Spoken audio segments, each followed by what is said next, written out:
Welcome to the second day of our very fun conference. I'm here to very happily introduce to you a friend of mine who I went to grad school with, Deb Tollefsen. She will today be talking on epistemic reactive attitudes.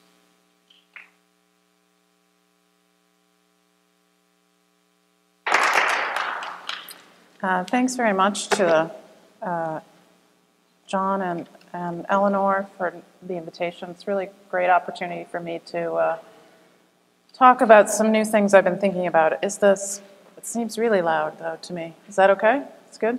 Okay. I am going to read. There's a handout there so you can follow around, and I'll try not to put you to sleep.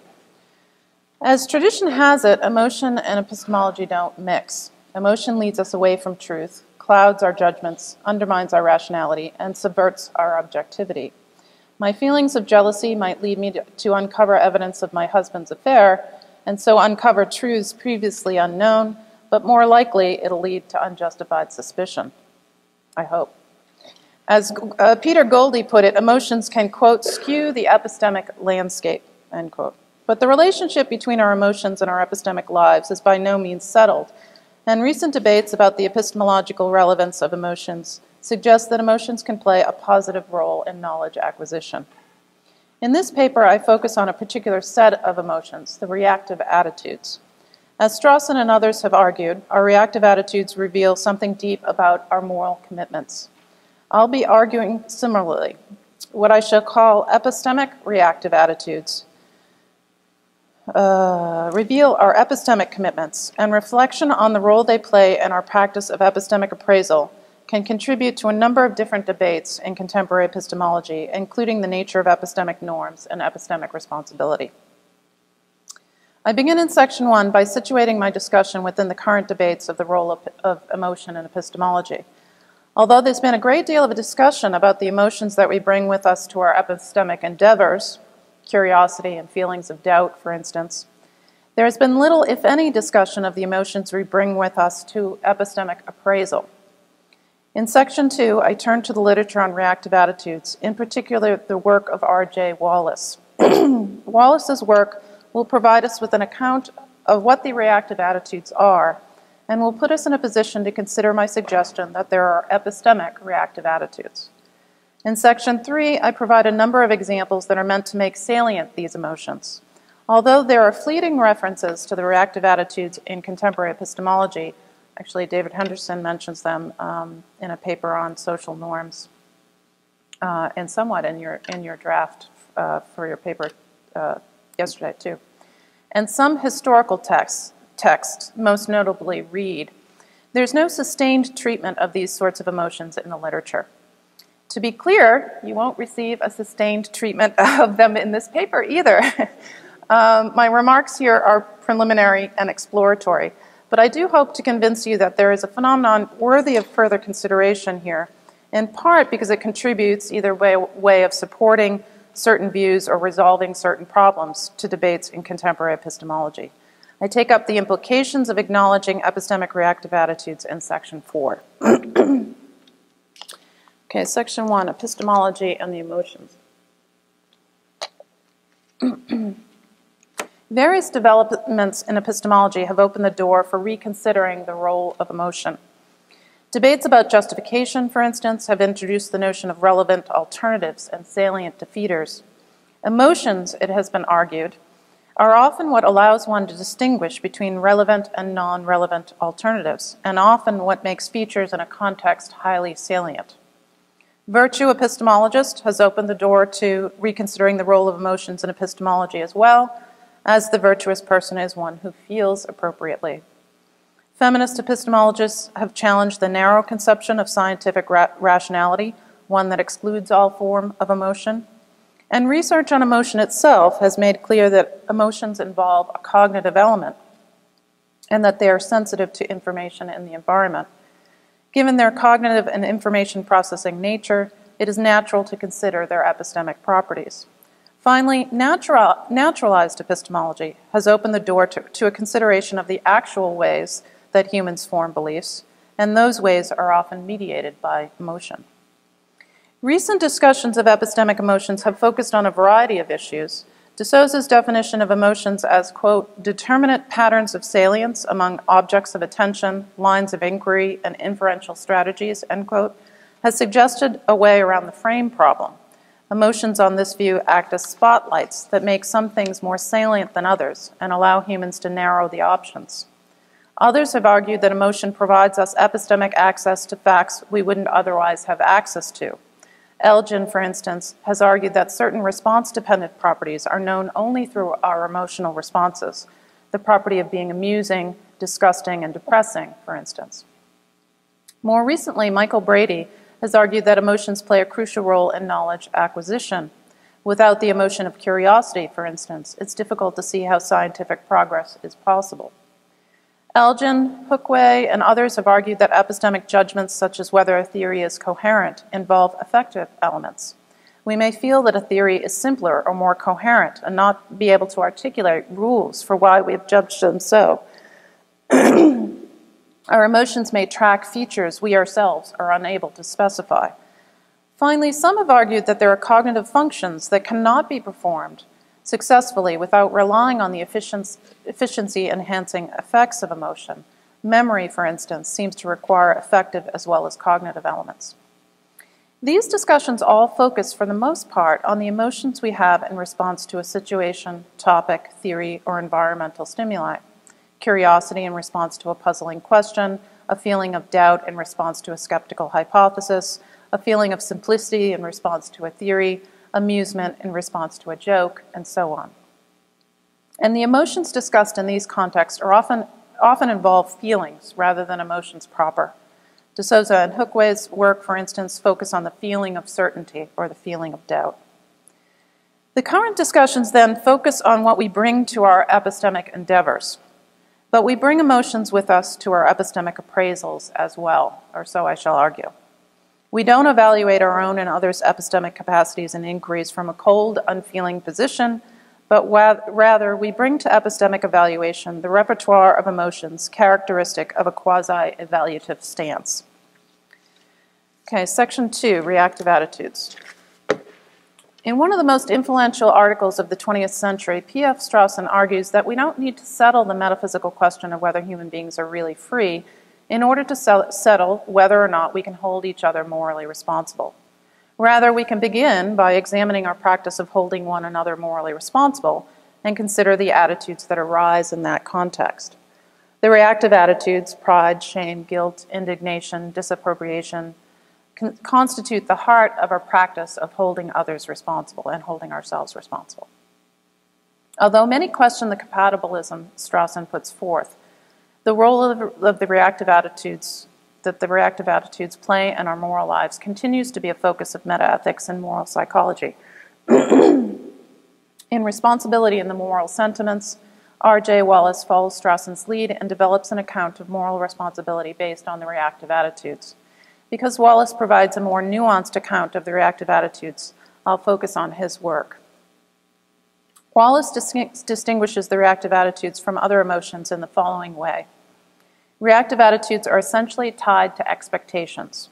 I think the quote is on your handout there. Quote, resentment, indignation, guilt are essentially tied to expectations that we hold ourselves and others to. Susceptibility to these emotions is what constitutes holding someone to an expectation, end quote.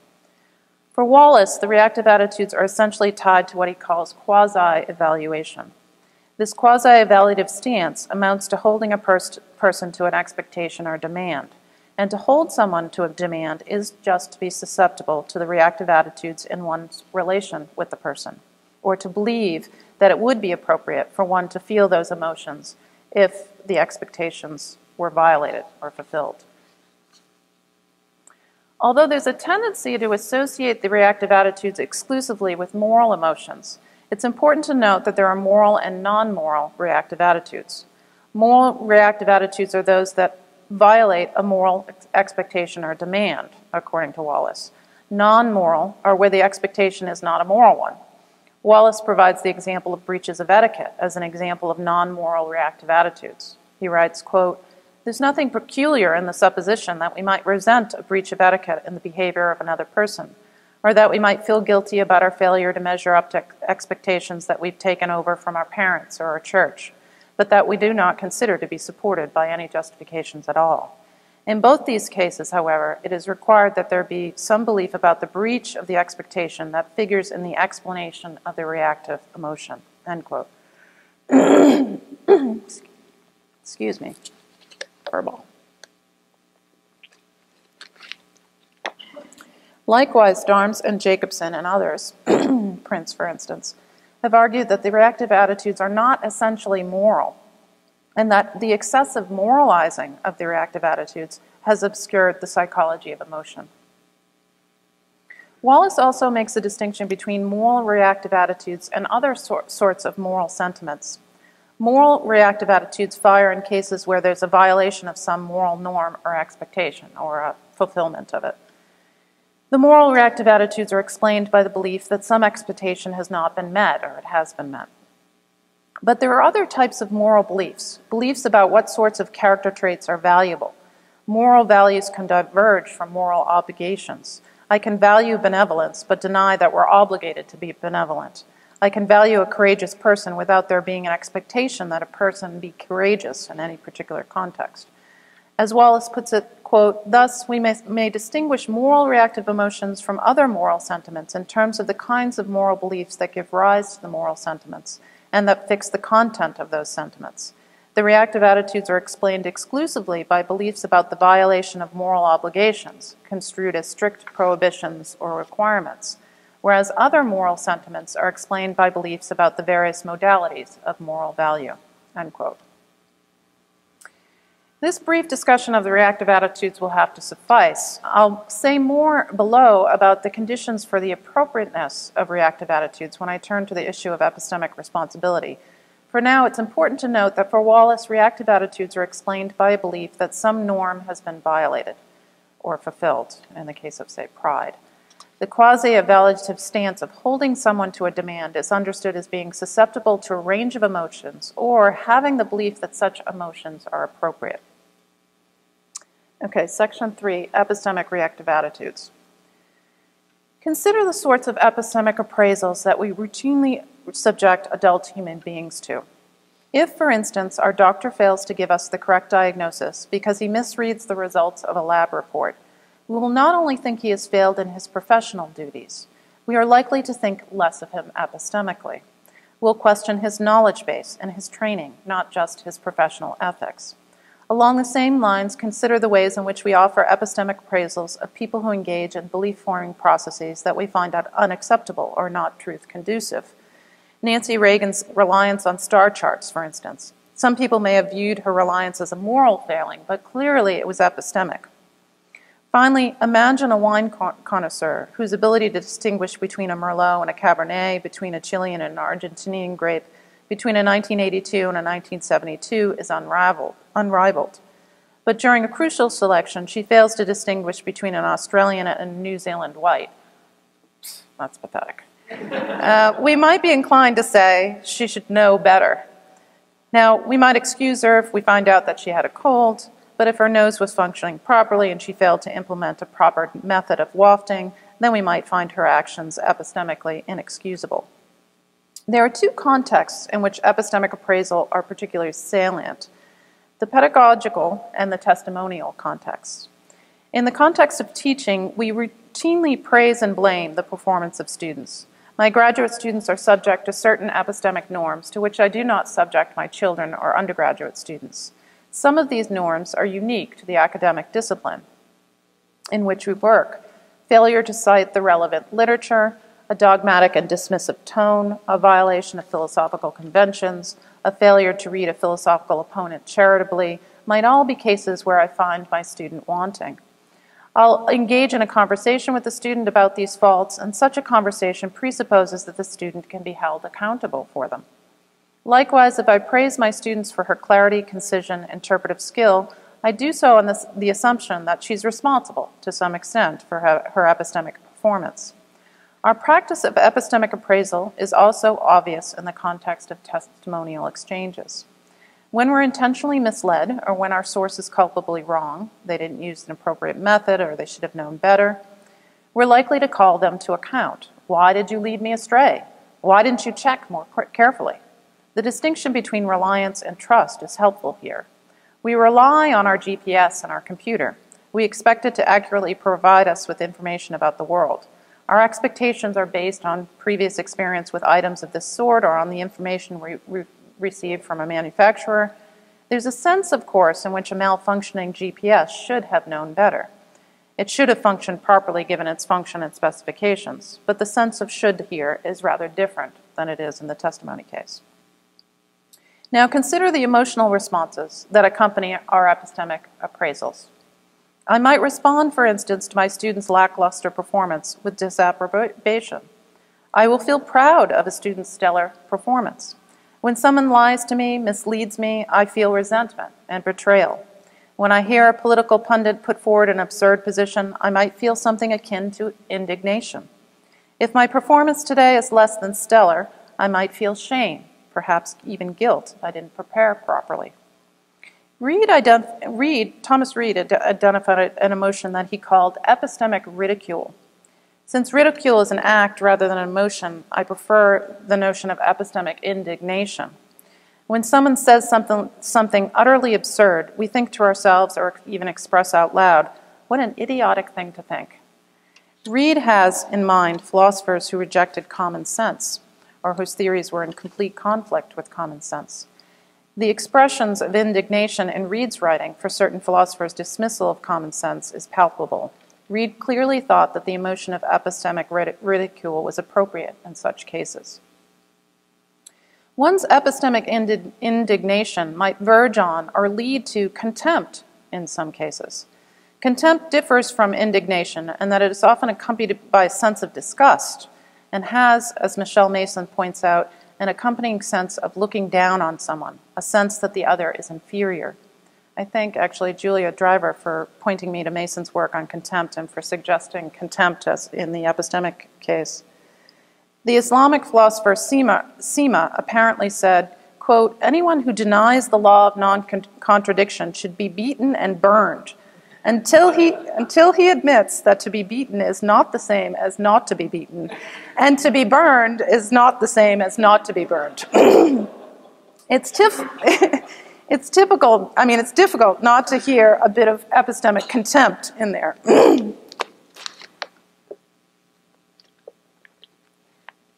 Our practice of epistemic appraisal is steeped, it seems to me, in the sorts of emotions that are part and parcel of interpersonal exchanges. Call such emotions epistemic reactive attitudes.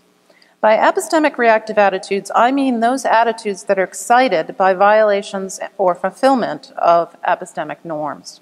We often feel disappointment in those who should know better. But the disappointment in the cases I'm describing is in response to the violation of some epistemic norm rather than a moral one or a norm of etiquette. Shame, for instance, exhibits itself under moral conditions but also epistemic conditions. My poor performance during a philosophical discussion may cause me to feel a bit shameful. Likewise, I can feel pride in response to my own epistemic abilities.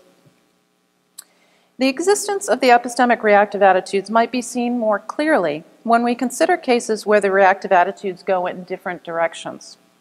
My teenage son is smart. In some cases, his intelligence exhibits itself in conversation in the form of witty and sometimes caustic rejoinders. When his talent was exhibited in conversation with his homeroom teacher, my reactive attitudes were pulled in different directions. On the one hand, I felt moral disapprobation. My son's snarky remark clearly exhibited a lack of respect for his teacher. On the other hand, I felt a sense of pride.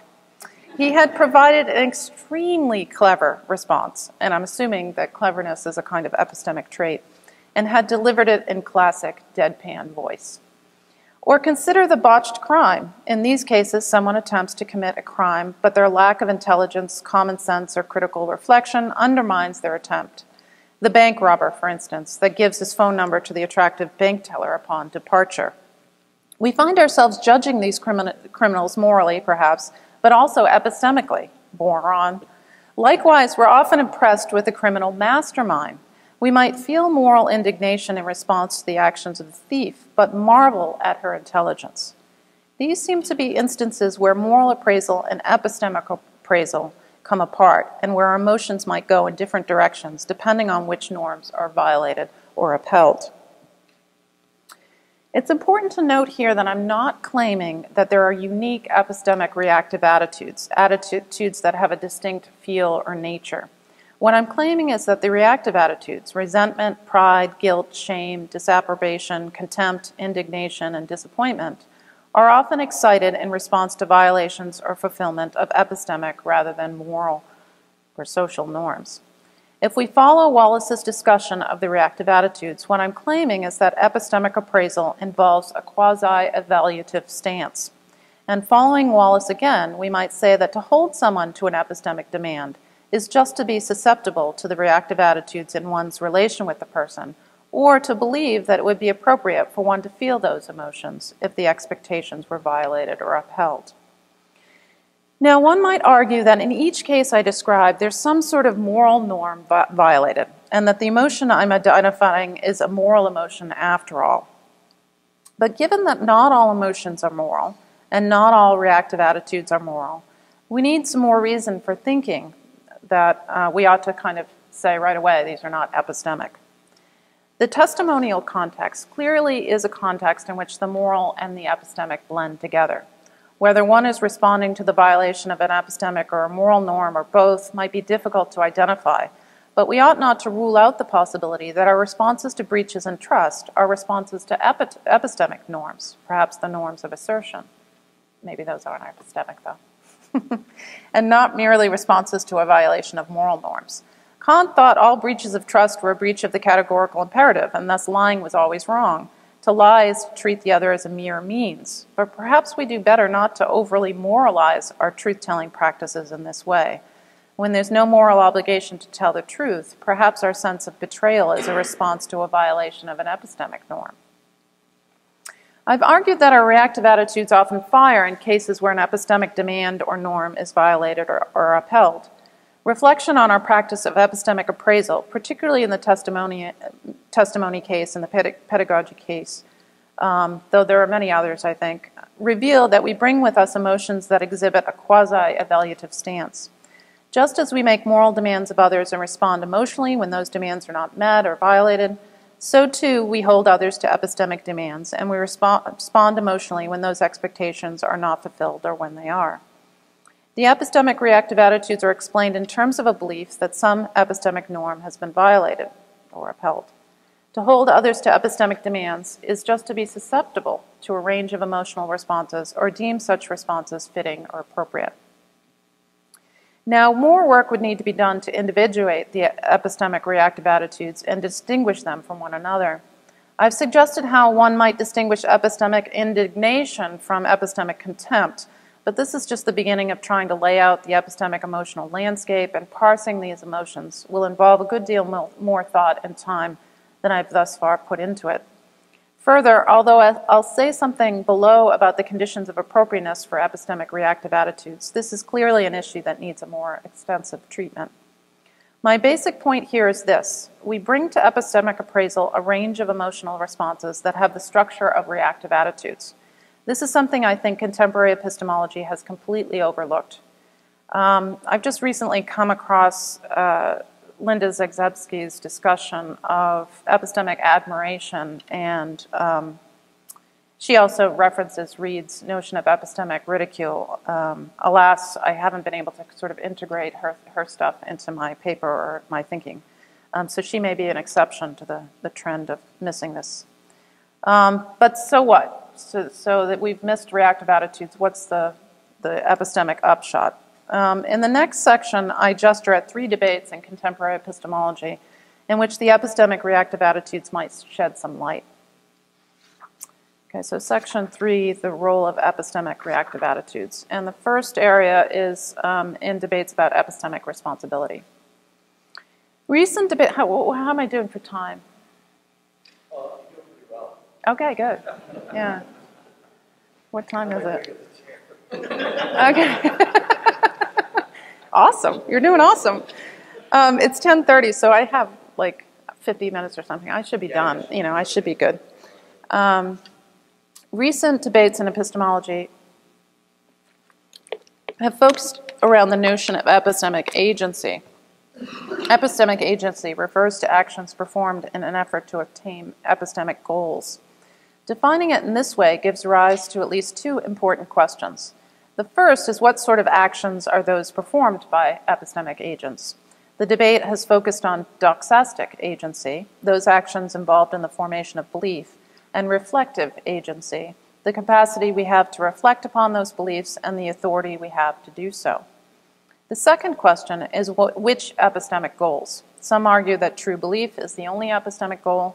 Pluralists argue that there are goals other than truth that an epistemic agent should pursue, such as forming beliefs upon sufficient evidence. Those who defend epistemic agency and its importance in theories of knowledge and justification are motivated in part by the possibility of epistemic responsibility. Our practice of holding others epistemically responsible would be unjustified if we were not somehow autonomous epistemic agents able to control the beliefs that we form or were capable of reflectively endorsing the beliefs that we involuntarily control. Critics of epistemic, which doesn't, it's kind of an oxymoron. Can you involuntary? You know what I mean. Critics of epistemic agency deny that we have such control. Alston famously argued against voluntarism about belief. Since we're not in control of our beliefs we form, we can't be held epistemically responsible for our beliefs. And his argument went something like this: responsibility and blameworthiness require voluntary control. We don't have voluntary control over our beliefs. Therefore, people are not responsible for their beliefs. More recently, Hilary Kornblith has argued that there's ample evidence from cognitive and social psychology that shows that our reflective capacities simply do not play the role that advocates of epistemic agency would have. According to Kornblith, epistemic agency is, quote, nothing more than a bit of mythology.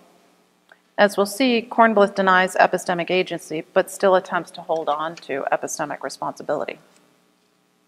The debates over epistemic agency have obvious parallels with debates over free will and moral responsibility. Recall the usual suspects. The determinist holds that our actions are involuntary and determined, and because of this, there can't be any moral responsibility. The incompatibilist argues that our actions are voluntary, and therefore we can be held morally responsible. The compatibilist argues that although we are not free, we're still morally responsible. Likewise, we have the epistemic determinist, or non-voluntarist, who denies that we have the sort of control needed for epistemic responsibility. The incompatibilist, who argues that we do have the requisite sort of control for epistemic responsibility, and those that argue for epistemic responsibility and non-voluntarism are the compatibilist. Compatibilists include Feldman, Kornblith, and Chrisman. There are different ways of arguing for compatibilism, but they essentially all involve rejecting premise one in the argument that I laid out. Feldman, for instance, argues that we often use ought even when we don't think a person can do better, and introduces the notion of role oughts. These sorts of norms are standards of performance and apply even in cases where we don't have control. There are performance standards for breathing and eating, for instance. Feldman rejects, then, the principle of ought implies can in the epistemic case. Of course, there are ways in which epistemic action and action in general differ, and there are some epistemologists who would caution against a strict parallel between moral responsibility and epistemic responsibility. But a modest comparison is not without merit. Clearly, the issue of control, autonomy, and authority loom large in both the epistemic and metaphysical debates. What I want to suggest here is that the epistemic reactive attitudes provides us with another compatibilist position. For Strawson and Wallace, the reactive attitudes constitute our practice of holding others and ourselves responsible. Even if determinism is true, argues Strawson, this wouldn't undermine our practice of holding others responsible and of praising, blaming, and punishing. This is not, as the utilitarian would have it, because the practices of punishment and reward are efficacious in regulating human behavior. Rather, it's because the very notion of moral responsibility is constituted by a set of complex attitudes that arise within our practice, attitudes like resentment, indignation, love, and so on. To hold somebody responsible is just to be prone to have these attitudes towards others, and to be responsible is just to be the appropriate target of these attitudes. Moral agency, then, is to be defined in terms of our practice. As Gary Watson puts it in his exegetical work on Strawson, quote, "Holding responsible is as natural and primitive in human life as friendship and animosity, sympathy and antipathy. It rests on needs and concerns that are not so much to be justified as acknowledged," end quote. Although our practice of moral appraisal requires no external justification, it does have its own internal conditions. The conditions for the appropriateness of moral reactive attitudes are determined by reflecting on cases in which we would either exempt or excuse a subject. In the first case, a person does something that normally would indicate a violation of an expectation, but in the current circumstances, there isn't a manifestation of an intentional violation of the norm. If a good friend walks by me without saying hello, I'm likely to feel a bit of resentment, but if I find out that my friend did not recognize me, I'll excuse their behavior and alter my attitudes. It would be inappropriate for me to feel resentment under those circumstances. I'll try to moderate my resentment. Maybe I can't, but I would acknowledge that I ought not to feel resentment in that case. I'll refer to these, and the literature refers to these sorts of cases as involving local excuses. These local excuses inhibit the reactive attitudes.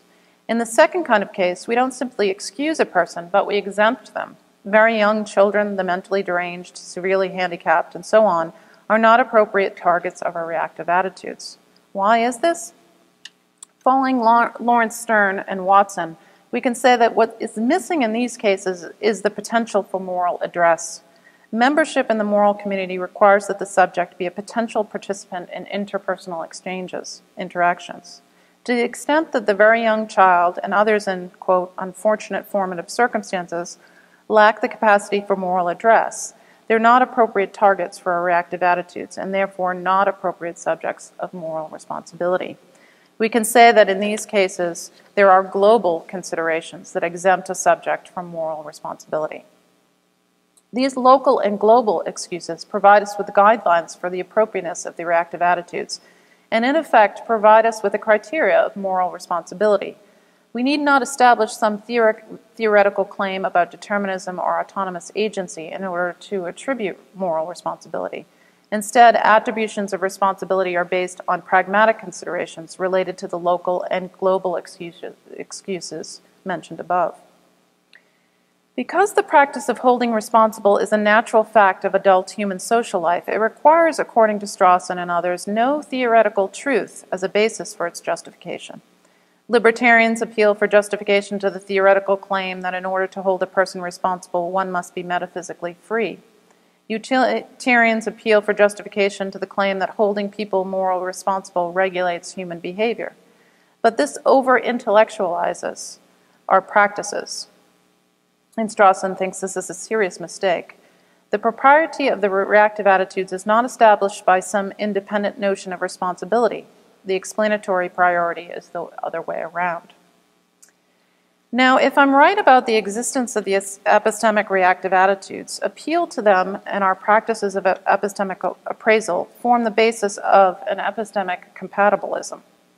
The truth of doxastic involuntarism, or the fact that we don't have the reflective capacities required for certain conceptions of epistemic agency, won't overturn our practice of epistemic appraisal, because our practice has its own internal conditions of appropriateness. Recall the excusing and exempting conditions. We'll excuse the wine connoisseur because of the stuffy nose and the students whose test anxiety was overwhelming.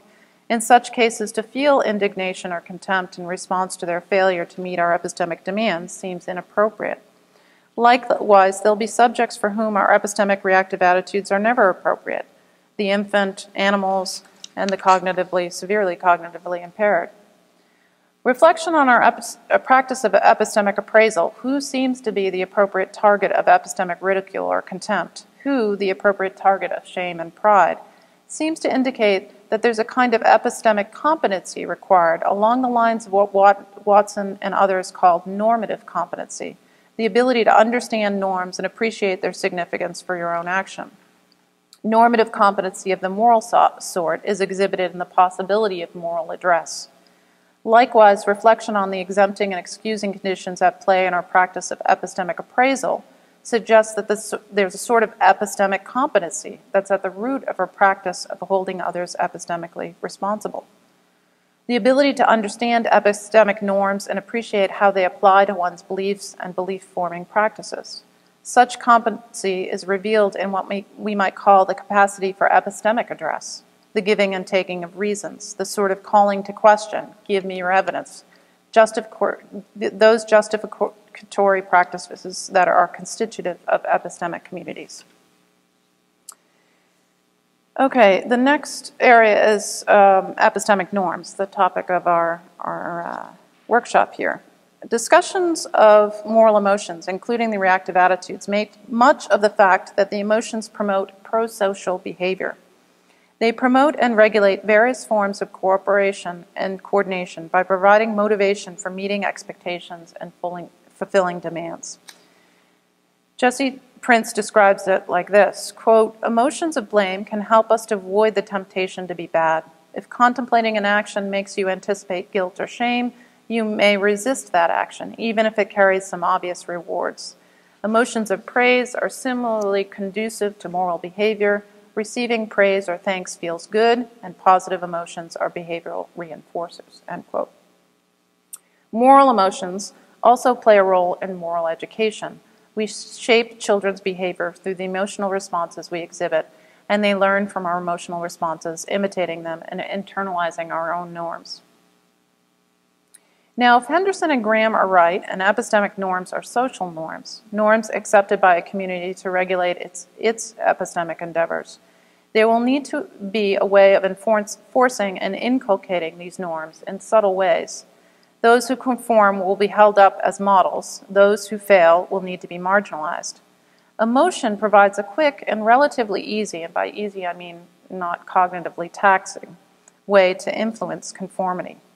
Epistemic reactive attitudes would seem to be just the sort of thing needed to enforce the norms in an epistemic community.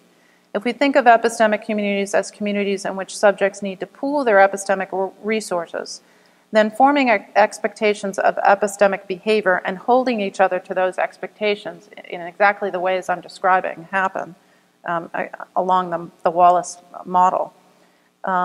This would provide the needed motivation to cooperate. Indeed, if something like the truth game is right, then emotion is absolutely needed to play a role. It can't just be that when one comes to change one's preferences when one internalizes the social norms. There has to be some motivation in place. So it's not just the recognition of the social norm.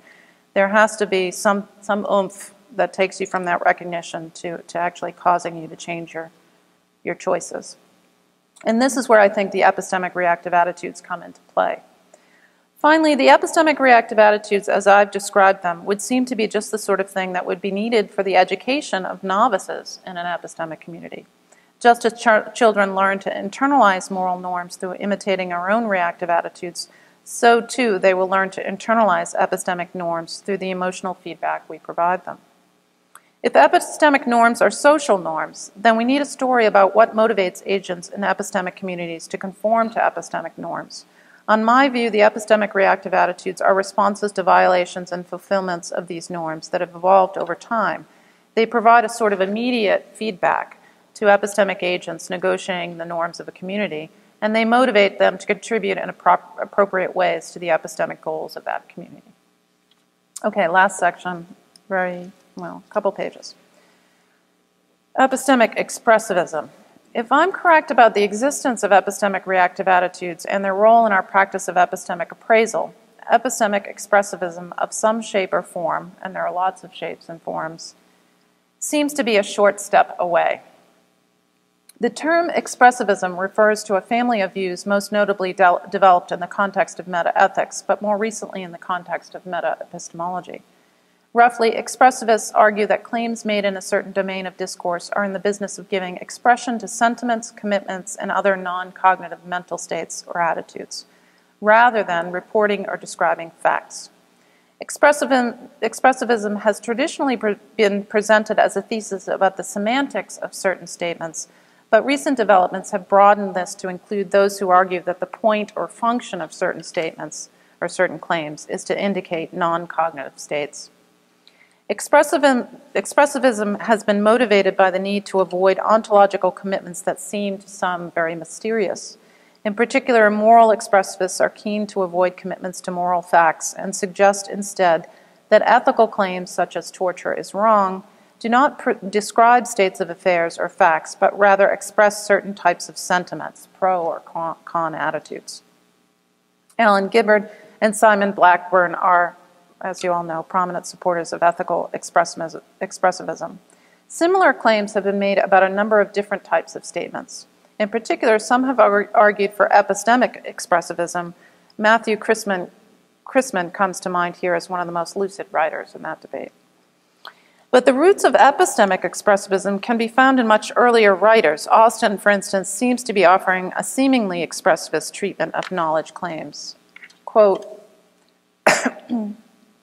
saying I know is taking a new plunge, but it is not saying I have performed a special striking feat of cognition superior in the same scale as believing and being sure, even to being merely quite sure. For there is nothing in that scale superior to being quite sure, just as promising is not something superior in the same scale as hoping and intending, even to merely fully intending. When I say I know, I give others my word. I give others my authority for saying that S is P, end quote. More recently, Gibbard, extending his expressivism to the epistemic realm, has suggested that third-person knowledge claims of the form S knows that P should be understood as expressions. To claim that S knows that P is roughly to express one's willingness to rely on S's judgment that P. It's a plan to rely on it. Interestingly, discussions of epistemic expressivism seem to have overlooked what I'm calling the epistemic reactive attitudes. The non-cognitive attitude identified by epistemic expressivists are often identified with a commitment. Blackburn talks of an endorsement or expression of willingness, but they don't really say much about how that commitment is expressed in ordinary exchanges. The role of emotion seems to have been overlooked. My suggestion here is that the epistemic reactive attitudes might simply constitute the non-cognitive element of certain claims, or they might indicate the underlying commitments and pro-attitude identified by the expressivists. Now, I'm not here arguing for epistemic expressivism. The issues here are complex and require a lot more careful consideration than I'm able to give them in this paper. My aim in this last section, this big chunk about the impact of epistemic reactive attitudes, was just to identify certain issues and debates in contemporary epistemology to which the epistemic reactive attitudes might contribute. However, if I did have time to develop this line of thought further, I'd be inclined towards a hybrid epistemic expressivism. Expressivism is often defined in terms of two negative claims: semantic non-factualism and psychological non-cognitivism. Semantic non-factualism is a claim that certain statements do not have truth conditions. They are not truth apt. The moral expressivist believes claims about what is right or wrong cannot, strictly speaking, be true or false. Psychological non-cognitivism denies that the states of mind expressed by certain sorts of utterances, in the case of moral expressivism, moral utterances or claims about moral matters, are beliefs or cognitive mental states. Hybrid expressivists often accept one of these negative claims and reject the other. I'm inclined at this point to think that epistemic claims like S knows that P, S is justified or warranted in believing that P, have both a descriptive and a prescriptive element. This then rejects semantic non-factualism, but embraces to some extent psychological non-cognitivism, in the sense that the claims have both a cognitive and a non-cognitive element. The presence of epistemic reactive attitudes in context of epistemic appraisal suggests that our epistemic claims are partially non-cognitive. What I think is appealing about this approach is that it connects nicely with the issue of epistemic norms as social norms. If Graham and Henderson are right and epistemic norms are social, and they arise out of something like joint commitments, then our reactive attitudes are expressions of those commitments. Not our individual commitments, but our commitments. Our epistemic appraisals then just don't point out that a norm has been violated, but express our commitment to and our ongoing endorsement of those norms. Okay, conclusion. I've argued that there's a range of emotions, epistemic reactive attitudes, that play a central role in our practice of epistemic appraisal and that have been previously overlooked by contemporary epistemologists. I've identified 3 debates or issues in a contemporary epistemology that might profit from reflection on epistemic reactive attitudes. I want to end here by returning to Thomas Reid and attempt to link what I've said here today not just to the topic of epistemic norms, but to the intellectual humility project led by Professors Greco and Stump. Totally brown-nosing right now. And I'm pleased, I'm proud. Okay, so here's a passage from Thomas Reid. When I remember distinctly a past event or see an object before my eyes, this commands my belief no less than an axiom. But when, as a philosopher, I reflect upon this belief and want to trace it to its origin, I'm not able to resolve it into necessary and self-evident axioms or conclusions that are necessarily consequent upon them. I seem to want that evidence which I can best comprehend and which gives perfect satisfaction to an inquisitive mind. Yet it is ridiculous to doubt, and I find it is not in my power. An attempt to throw off this belief is like an attempt to fly, equally ridiculous and impractical. To a philosopher who has been accustomed to think that the treasure of his knowledge is the acquisition of that reasoning power of which he boasts, it is no doubt humiliating to find that his reason can lay no claim to the greater part of it. Reid here identifies the emotion of humiliation, and such emotion is the result not of a moral lapse, but a response to one's own epistemic failings or limitations. For Reid, this sort of emotion plays a positive role in promoting intellectual humility. It provides the motivation to curb intellectual hubris. We might think of humiliation in this case as an epistemic sentiment rather than an epistemic reactive attitude. It isn't clear that humility is an obligation, but perhaps it is. In any case, my point here is that the range of emotions to which we are subject to as epistemic agents not only motivates us to conform to certain epistemic norms, they can also motivate us to fulfill epistemic ideals or virtues, to flourish epistemically.